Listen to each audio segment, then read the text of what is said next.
మత్తయి సువార్త మరి ఒక ఉపమానము వినుడి. ఇంటి యజమానుడు ఒకడు ఉండెను. అతడు ద్రాక్ష తోట నాటించి దాని చుట్టూ కంచె వేయించి అందులో ద్రాక్షల తొట్టి తొలిపించి గోపురము కట్టించి కాపులకు దాన్ని గుత్తకిచ్చి దేశాంతరం పోయింది. చాలా 25వ అధ్యాయం 15వ వచనం. మత్తయి సువార్త 25:15. అతడు ఒకనికి 5 తలాంతులను, ఒకనికి 2, ఒకనికి 1 ఎవని సామర్థ్యము చొప్పున వానికి ఇచ్చి వెంటనే దేశాంతరము పోయేను. దేవునికి స్తోత్రం. హల్లెలూయా.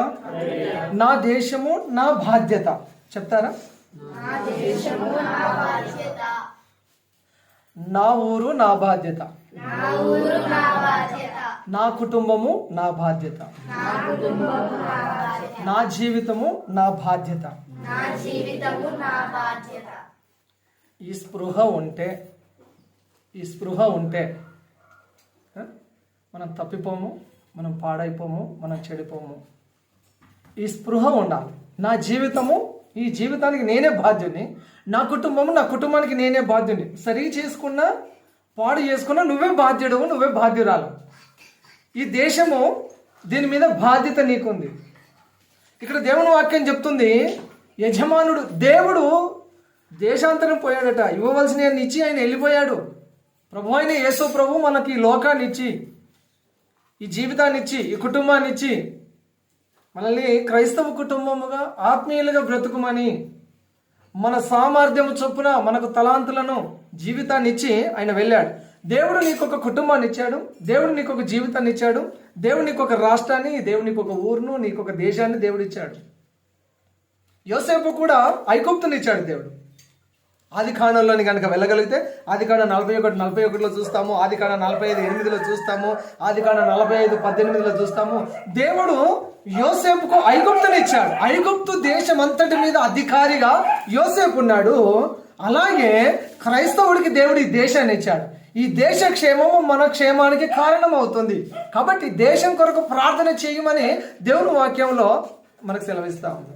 తిమోతి పత్రిక 2వ అధ్యాయం 1వ వచనంలో, నేను దేశమును పాడు చేయకుండాట్లు వృద్ధులైన సందులో నిలబడి ప్రార్థన చేసేవారు నాకు కావాలి అని యెహెజ్కేలు గ్రంథం 22:30లో ప్రభు మాట్లాడుతున్నాడు. దేవుడు దేశమును పాడు చేయకుండా ఉండాలంటే దామరకుంటలో ఉన్న క్రైస్తవులు ప్రార్థన చేయాలి. దేశము పాడు కావద్దు అంటే ఈ దేశంలో ఉన్న క్రైస్తవులందరూ దేశ క్షేమం కొరకు, రక్షణ కొరకు ప్రార్థన చేయాలి. ఈరోజు మీకు డేలు వాక్యం పెట్టాను. దేశంలో మహారక్షణ కలగచేయవాడు ఆయనే. దేశాన్ని రక్షించేది ఆయనే. దేశం మీదకి తెగులు రావాలన్నా, దేశం నాశనం కావాలన్నా మనము ప్రార్థన చేయకపోతే ఆటోమేటిక్ ఇవన్నీ జరిగిపోతాయి. యోసేపుకు దేవుడు ఐగుప్తునిచ్చాడు. ఐగుప్తు అంతటి మీద ఆయన అధికారిగా ఉన్నాడు. దేవుడు మనకు కూడా బాధ్యతలను ఇచ్చాడు. దేవుడు మనకు కూడా బరువు బాధ్యతలను ఇచ్చాడు. ఈ బాధ్యతతో మన జీవితాన్ని జీవించాలి. బాధ్యతయుతంగా నీ కుటుంబంలో నువ్వు బాధ్యుడిగా, బాధ్యత కలిగి జీవించాలి. నీ జీవితం పాడు కాకుండా ఉండాలంటే బాధ్యత కలిగిన పౌరురాలుగా మనం బ్రతకవలసిన అవసరం ఎంతైనా ఉన్నది. దేశాన్ని అపవిత్రపరచదట. ఒకటి ఫస్ట్ దేశాన్ని అపవిత్రపరచదు. అన్నీ చాలా మంచి మంచి రిఫరెన్స్లు మీకు చూపించవచ్చు, కానీ సమయం లేదు. ఫస్ట్ది దేశమును అపవిత్రపరచొద్దు. సంఖ్యాకాండం 35:34 వచనం, దేశమును అపవిత్రపరచకూడదు. దేశము అపవిత్రం ఎప్పుడవుతుంది అంటే దేశంలో పాపము జరిగినప్పుడు అపవిత్రమవుతుంది. దేశంలో పాపం అంటే ఎక్కడో ఏదో జరుగుతుందని కాదు. నీ కుటుంబంలో, నీ ఊర్లో, నీ రాష్ట్రంలో ఒక మనిషి దగ్గర ప్రారంభమైన పాపము అది మనుషులందరికీ సంప్రాప్తమై దేశమంతా ఒక పాపభూయిష్టంగా మారిపోతాం. దేశమును అపవిత్రపరచొద్దని దేవాతి దేవుడు సెలవిస్తున్నాడు. కానీ ఈనాడు దేశంలో ఏం జరుగుతుంది? పాపం. ఎటు చూసినా పాపం, ఎక్కడ చూసినా వ్యభిచారం జరుగుతూ ఉంది. దేశంలో ఎక్కడ చూసినా విగ్రహారాధన జరుగుతూ ఉంది. వీటితో దేశం అపవిత్రమైపోతుంది. అపవిత్రపరచబడుతున్న దేశము పవిత్రపరచబడాలంటే దేవుడు క్రైస్తవుడికి ఒక బాధ్యత ఇచ్చాడు. దినవృత్తాంతాల గ్రంథం 7వ అధ్యాయం 14 వచనం ప్రకారంగా, నా పేరు పెట్టబడిన దేవుని ప్రజలు, నా పేరు పెట్టబడిన మీరు మిమ్మల్ని మీరు తగ్గించుకొని పశ్చాత్తాపడి ప్రార్థన చేస్తే నేను మీ ప్రార్థనను విని దేశమును నేను బాగు చేస్తానన్నాడు. నేను దేశాన్ని స్వస్థపరచాలి అంటే ఆయన పేరు పెట్టుకున్న క్రైస్తవులం అని పేరు పెట్టుకొని క్రైస్తవులంగా పిలువబడుతున్న మనము తప్పకుండా ప్రార్థన చేయాలి. దేశము అపవిత్రపరచబడుతూ ఉంది, విగ్రహారాధనతో నిండిపోయి ఉంది, దేశమంతా పాపంతో నిండిపోయింది, దేశమంతా వ్యభిచారంతో నిండిపోయింది. ఇది వరకు హోటల్స్, రెస్టారెంట్స్ ఉండేవి. ఇప్పుడు ఓయో అని వచ్చి పాపాన్ని పెంచుతూ ఉన్నారండి. అంటే ఓపెన్గా చెప్పవలసిన విషయం అంటే దేశము, దేశ సంస్కృతి, దేశ కట్టుబాట్లు ఎటు వెళ్ళిపోతున్నాయి. ప్రభుత్వాలు కూడా ఏం చేయలేకపోతున్నాయి. పాపాన్ని ప్రోత్సహిస్తూ ఉన్నారు. నాయకులు కావచ్చు, దేశస్తులు కావచ్చు, ఎవరైనా కావచ్చు, ప్రభుత్వం నడిపిస్తున్న వారు పాపాన్ని ఎంకరేజ్ చేస్తున్నారు, విగ్రహార్థను ఎంకరేజ్ చేస్తున్నారు, వ్యభిచారమును ఎంకరేజ్ చేస్తున్నారు. కాబట్టి దేవుని వాక్యం చెప్తుంది, దేశమును అపవిత్రపరచకూడదు. దేశాన్ని పవిత్రంగా కాపాడుకోవాల్సిన బాధ్యత దేశస్తులందరి మీద ఉంది, ప్రాముఖ్యంగా క్రైస్తవుల మీద ఉంది. మనం ప్రార్థన చేస్తే పాపము చేసేవారికి భయం కలగాలి. మనం ప్రార్థన చేస్తే విగ్రహార్థికుల మీదకి దేవుని భయం పోవాలి. మనము ప్రార్థన చేస్తే వ్యభిచారులకు భయం కలగాలి. ఎవరి అసమర్థత ఇక్కడ? ప్రభుత్వాల అసమర్థత. అఫ్కోర్స్ ఆల్వేస్ వాళ్ళది ఎప్పుడూ అసమర్థతనే ఉంటుంటారు. అది ఏ ప్రభుత్వం అన్నా కానీ, ఈ ప్రభుత్వం, ఆ ప్రభుత్వం, ఇది అది, నేను ఎవరికి ఫేవర్ ఏమీ లేదు. పాపం దగ్గరకు వచ్చే వరకు, దేవుని దగ్గరకు వచ్చే వరకు, దైవత్వం విషయంలో వచ్చే వరకు మనుషులందరూ పాపమును ఎంకరేజ్ చేస్తూ ఉన్నారు. కానీ క్రైస్తవుడు పాపమును ఖండించాలి, విగ్రహార్థనను ఖండించాలి. మనం చేసే ప్రార్థన ఆ పాపము, ఆ పీఠాలన్నీ కదిలిపోవాలి. అటువంటి ప్రార్థనలోనికి, అటువంటి ఆత్మీయతలోనికి మనము వెళ్ళగలగాలి. ఫస్ట్ దేశము అపవిత్రపరచకుండా ఉండాలంటే క్రైస్తవుడు ప్రార్థన చేయాలి. నెక్స్ట్ రెండవది, దేశ నివాసులతో మీరు నిబంధన చేసుకోకూడదని వాక్యం చెప్తాను. న్యాయాధిపతుల గ్రంథం 2వ అధ్యాయం 2వ వచనం. ఆ దేశ నివాసులతో మీరు నిబంధన చేసుకోకూడదు. అన్య జనాంగంతో, అన్య జనులతో, ఫిలిస్తీయులతో, అమ్మోనీయులతో, మోయాబీలతో, ఆ దేశ జనంతో మీరు నిబంధన చేసుకోకూడదు. ఈనాడు క్రైస్తవులకు, అన్యులకు తేడా లేకుండా ఈనాడు క్రైస్తవ్యము సరిసమంగా పోతుంది. ఎక్కడ కూడా నేను క్రైస్తవుడు అని ఒక మాదిరి కనబడతలేదు. ఎక్కడికి వెళ్ళి చూసినా, ఏ రంగంలోకి వెళ్ళి చూసినా మిళితమైపోతూ ఉన్నారు, కలిసిపోతూ ఉన్నారు, జోడెడ్ల బందీ లాగానే కలిసిపోతూ ఉన్నారు.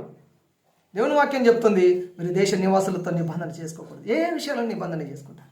ఫస్ట్ వివాహ విషయంలో అన్యులతో జోడు వద్దు అని 2వ కొరింథీ 6:14-18 వరకు అపోస్తలుడైన పౌలు కొరింథీ సంఘానికి చెప్తున్నాడు. మీరు అన్యులతోటి మీరు జోడుగా ఉండొద్దు. విశ్వాసులకు అవిశ్వాసులకు పాలెక్కడ? దయ్యానికి దేవునికి సోపత ఎక్కడ లేదు. కానీ ఈనాడు క్రైస్తవ్యము, ఈనాడు విశ్వాసులు అన్య జనులతోనే సహవాసం ఎక్కువ. క్రైస్తవుతో సహవాసం తక్కువ. క్రైస్తవునికి వ్యతిరేకంగా మాట్లాడినప్పుడు సాతానుడు అన్య జనులను మీకు దగ్గర చేస్తూ ఉంటాడు. మీరు నిబంధన చేసుకోకూడదు. వివాహ విషయంలో నిబంధన అన్య జనులతో, అన్యులకు ఇచ్చి అన్యులను చేసుకొని అన్యులుగా మారిపోతూ ఉంటారు.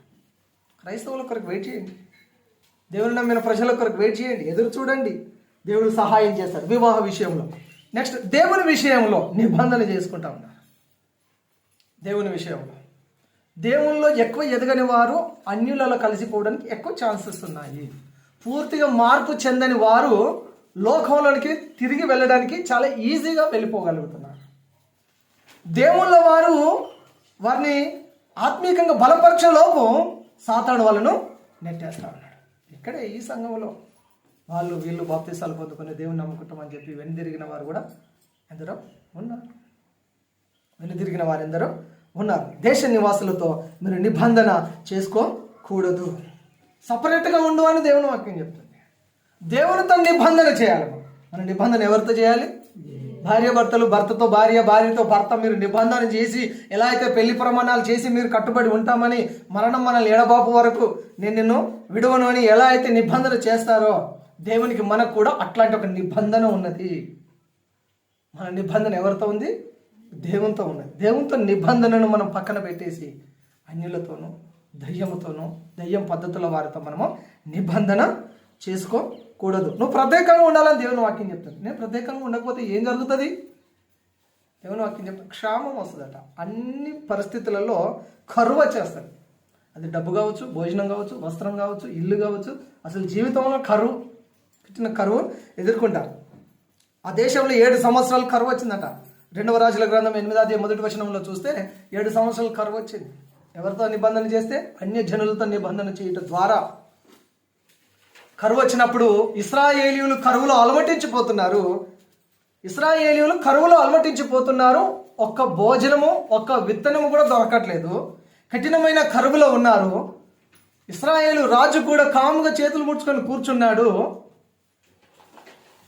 ఆహారం గల చోటికి వెళ్ళడానికి ధైర్యం లేదు. సిరియాలో ఆహారం ఉన్నది. ఈ విషయాన్ని మీరు ఎక్కడ చూస్తారు, ఎక్కడ మీరు గమనిస్తారు అంటే దేవుని వాక్యంలో రాజుల గ్రంథంలో చూస్తాం. సిరియాలో 2వ రాజులు 7వ అధ్యాయం 1 నుండి చూసినప్పుడు సిరియాలో ఆహారం ఉంది. ఇశ్రాయేలు కరువు వచ్చేసింది. ఇప్పుడు ఆహారం గల చోటుకు వెళ్ళాలంటే సిరియా వాళ్ళ దండు పెద్దగా ఉంది. సిరియా రాజు చాలా బలంగా ఉన్నాడు. వాళ్ళేమో ఆహారం ఇవ్వట్లేదు. ఇప్పుడు ఏం చేయాలో అర్థం కాదు. ఈ ఇశ్రాయేలు దేశపు సరిహద్దులో 4 కుష్ఠరోగులు ఉన్నారంట. 4 కుష్ఠరోగులు ఉన్నారు. జాగ్రత్త వినండి, నా వైపు చూస్తూ వినండి. మీరు అది నోట్ చేసుకుని ఇంటి దగ్గర చదవచ్చు. క్లియర్గా అక్కడ రాయబడి ఉన్నది. నేను ఆ స్టోరీని మీ కథ రూపంలో చెప్తున్నాను. 4 కుష్ఠరోగులు ఉన్నారు. వాళ్ళకు ఒక ఆలోచన వచ్చింది. రాజు ఏమో భయపడి కూర్చున్నాడు. సిరియానుల దండు పెద్దగా ఉన్నది, మన సైన్యం చిన్నగా ఉన్నది.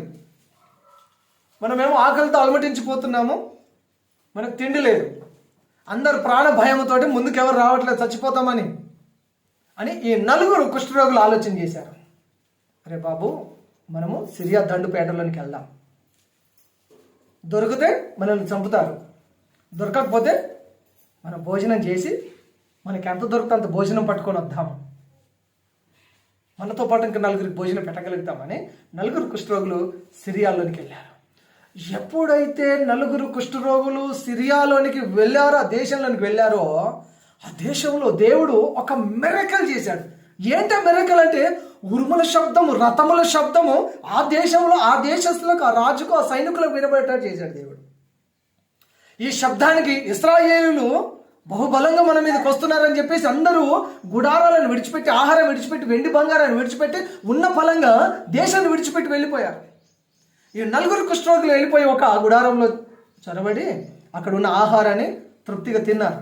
తిన్న తర్వాత అక్కడిక్కడ చూస్తే ఎక్కడ ఇవ్వాలి. భయంకరమైన కరువు ఉన్నది, మనకు సమృద్ధి ఆహారం దొరికింది, మనము కావలసినంత ఆహారం పట్టుకొని వెళ్ళిపోదాము అని అనుకున్నారు. అనుకున్న తర్వాత వాళ్ళు అనుకున్నారు, అరే బాబు, మనము తిని మనం బతకడం మాత్రం కాదు, ఇక్కడ ఏ మనిషి లేడు, శత్రువులు ఇక్కడ ఎవరు లేరు, సిరియాలో ఎవరు లేరు, అంత ఖాళీ అయిపోయింది, ఆహారం ఫుల్గా ఉంది, మన వాళ్ళేమో ఆహారం తలమటించిపోతున్నారు. కాబట్టి మన ఊర్లోనికి వెళ్దాం, వెళ్ళి అందరికి చెప్దాం. ఇశ్రాయేలు రాజుకు, దేవుని ప్రజలకు అందరికి చెప్పినప్పుడు అందరూ సిరియా మీదకి వెళ్ళిపోయి ఆహారం తీసుకొని వచ్చి తృప్తిగా భోజనం. దేవుడు అద్భుతం చేస్తాడు ఆయనతో నిబంధన కలిగి ఉన్నప్పుడు. దేవునితో నిబంధన నీ కఠినమైన కరువులో కూడా నీకు సమృద్ధిని ఇవ్వగలుగుతుంది. ఎంత శత్రువు బలాఢ్యుడు అయినా కూడా శత్రువుకు భయమును పుట్టిస్తాడు. ఉరుముల శబ్దానికి పారిపోయారండి. 4 కుష్ఠరోగులు వెళ్ళి దేశాన్ని మొత్తం రక్షించగలిగారు, దేశానికి మొత్తం ఆహారానికి దారి చూపించారు. మనం అలా ఉండాలట. నేను చచ్చిపోయినా పర్వాలేదు అని వాళ్ళు ముందడుగు వేశారు. అక్కడికి వెళ్తే మేము చచ్చిపోతామని వాళ్ళు అనుకుంటుంటే వాళ్ళు చచ్చిపోయేవారు. దేశంలో ఉన్నవారందరూ కూడా ఆహారం లేక చచ్చిపోయేవారు. దేవునితో నిబంధన చేసిన వారిని దేవుడు విడువడు, వారికి కరువు రానివ్వడు. అన్యులతో నిబంధన చేసిన వారికి 7 సంవత్సరాల కరువు వచ్చింది. కఠినమైన కరువులోనే చచ్చిపోయారు. ఒక్కపూట ఆహారం లేకపోతే విలువిల్లు ఆడిపోతాం. 3 days నీకు ఆహారం లేకపోతే విలువిల్లు ఆడిపోతాం. సంవత్సరాల తరబడి ఆహారం లేక కరువుతో అలమటిస్తున్న ప్రజలు రోజుకు కొన్ని పదుల సంఖ్యలో, రోజు కొన్ని వందల సంఖ్యలో శవాలు ఆకలి తలమటిని చచ్చిపోయేవారు. దేశంలో దేశ నివాసులతో అన్యజనులతో నిబంధన చేయకు. మన నిబంధన ఎవరితో ఉంది చెప్పండి? దేవునితో మన నిబంధన. దేవునితో నిబంధన చేస్తే నీకు సమృద్ధి ఉంది. కరువులో కూడా దేవుడు సమృద్ధిని ఇవ్వగలిగిన దేవుడు. అటువంటి సమృద్ధి మనకు దయచేయను గాక. ఆమేన్, హల్లెలూయా. నెక్స్ట్ మూడవది, దేశంలో ప్రభు ఎవరి కొరకు చూస్తున్నాడంటే నమ్మకస్తుల కొరకు చూస్తున్నాడు. దేశంలో ప్రభు ఎవరి కొరకు వెతుకుతున్నాడంటే నమ్మకస్తుల కొరకు చూస్తున్నాడు. మనం నమ్మకంగా ఉండాలని ప్రభు కోరుకుంటున్నాడు. ఫస్ట్ మొదలు పెడదాం. పిల్లలు తమ తల్లిదండ్రులకు నమ్మకంగా ఉండాలి. పిల్లలు తమ తల్లిదండ్రులకు నమ్మకంగా ఉండాలి. మీ పేరెంట్స్కి చెప్పకుండా జీవితం ఏదైనా వాళ్ళకి చెప్పే మీరు చేయాలి. వాళ్ళని అడిగే చేయాలి. మీ తల్లిదండ్రులకు నమ్మకంగా ఉండాలి. భర్త తన భార్యకు నమ్మకంగా ఉండాలి. భర్త భార్యకు నమ్మకంగా ఉండాలి. ఆమెకే నమ్మకంగా ఉండేది కూర్చోబెట్ట లేవు మాట లేస్తాయి. ఇది నీ పిచ్చితనం. ఆమెకు నమ్మకం ఉండాలి. నువ్వేం చేస్తున్నావు ఆమెకు చెప్పు. ఏం చేయబోతున్నావు ఆమెకు చెప్పు. నువ్వు చెబితేనే ఆమెకు నమ్మకం కలుగుతుంది. అరే మా ఆయనకు ఎంత శ్రద్ధ, నాకు చెప్పకుండా ఏమి చేయడు. దేవాతి దేవుడే అబ్రాహాముకు చెప్పకుండా ఏం చేయలేడండి. చెప్పడం ద్వారా ప్రేమ బలపడుతుంది. చెప్పి చేయడం ద్వారా నమ్మకాన్ని ఇవ్వు. నెక్స్ట్, భార్య కూడా భర్తకు నమ్మకంగా ఉండాలి. ఒక్కసారి నమ్మకం పోయిందా చచ్చే వరకు కూడా ఆ మనిషిని నమ్మలేరు. నమ్మకం చాలా ప్రాముఖ్యం. నమ్మకం మీద నేను చాలా మంచి స్పీచ్ ఇస్తాను. 5,000 కొరకు 10,000 కొరకు నా క్యారెక్టర్ని చంపేసాను ఒక ఆయన జీవితంలో నేను చర్చిలోకి వెళ్ళిపోయి పాస్టర్కు 10,000 కొట్టిన, ఫోన్లో 10,000 కొట్టిన అంటే సంఘస్థులు 2-3 10,000 కొట్టిండు కాబట్టి ఆయనకు ప్రాముఖ్యతని ఇస్తున్నాడు. ఆయన నేను నమ్ముతాను. అవిశ్వాసం అంటాడు 10,000 ఇచ్చిండు కాబట్టి పాస్టర్ ఆయనకు ప్రాముఖ్యతని ఇస్తున్నాడు. ఆయన నాకు 10,000 ఇవ్వలేదండి. నా దగ్గరికి నుంచి 5,000 వసూలు చేశాడు. ఆయన నాకు 10 ఇచ్చిన అని చెప్పి నా క్యారెక్టర్ని దెబ్బతీశాడు. 5,000 10,000 కాదు, నా చేతులకి ₹1,00,000 లక్షలు పోతాయి. నేను బాధపడను. నన్ను నమ్మి నాకు ఛాయ్ తాగిపించి, నాకు వాటర్ బాటిల్ ఇప్పించి నా క్యారెక్టర్ చంపేసి. విశ్వాసులకు ఎంతమందికి తెలిసిందో అందరూ నమ్మలేదు. పాస్టర్కు 10,000 కొట్టిండు అందుకే ఆయన ప్రాముఖ్యత ఇస్తున్నాడు. ఒక ఆయన నమ్మాడు. ఆ ఒక్క ఆయన దృష్టిలో నా క్యారెక్టర్ చచ్చిపోయినా నేను చచ్చిపోయినట్టే. నేను అంత నమ్మకంగా ఉంటాను.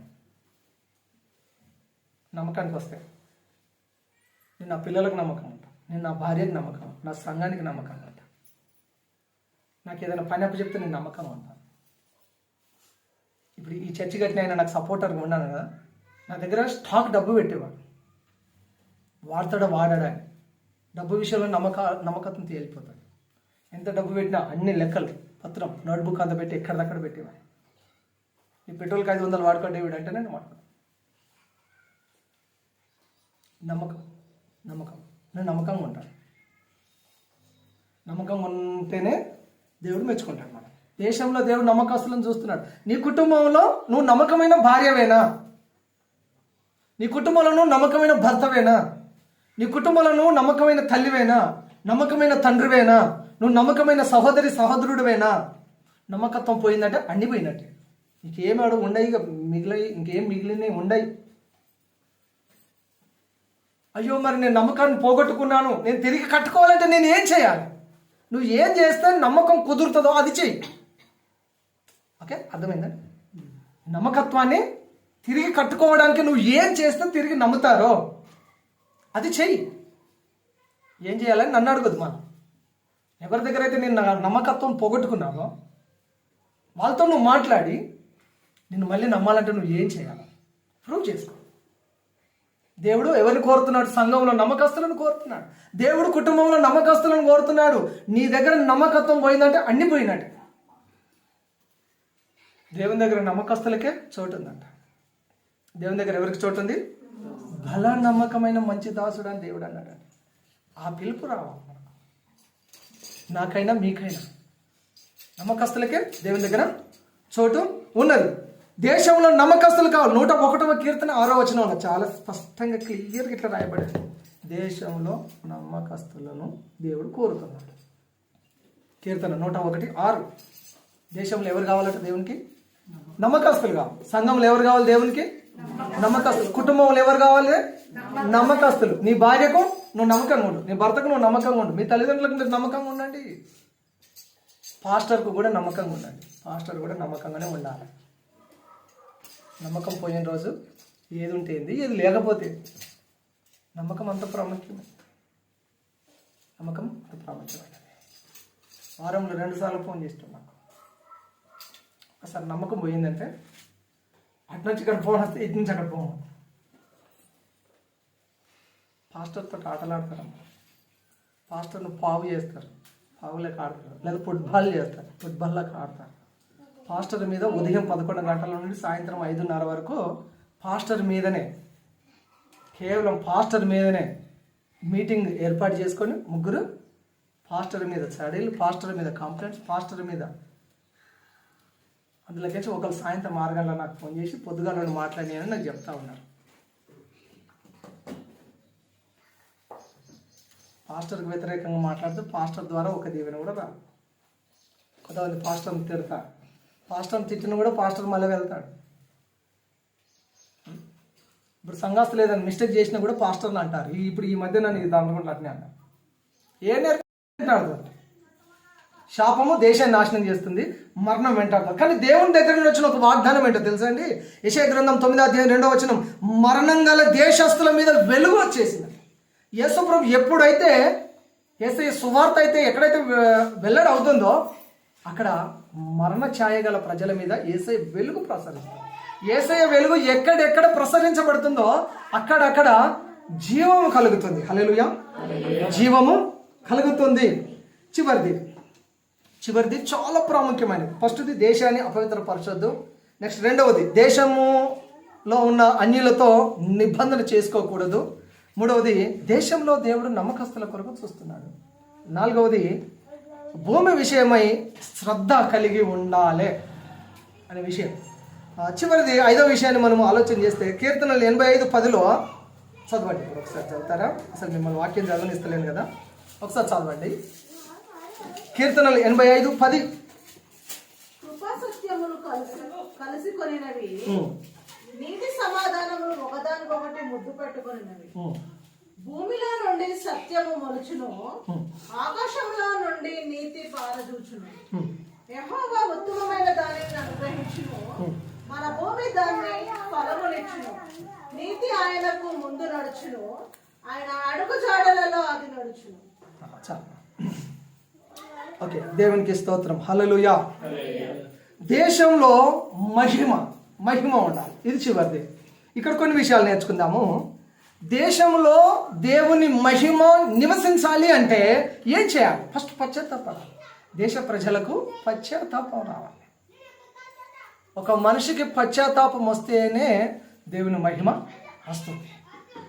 మహిమ నీలో నివాసం చేయాలన్నా, నీ కుటుంబంలో దేవుని మహిమ నివసించాలి అన్నా మొదట మనలో పశ్చాత్తాపం రావాలి. నెక్స్ట్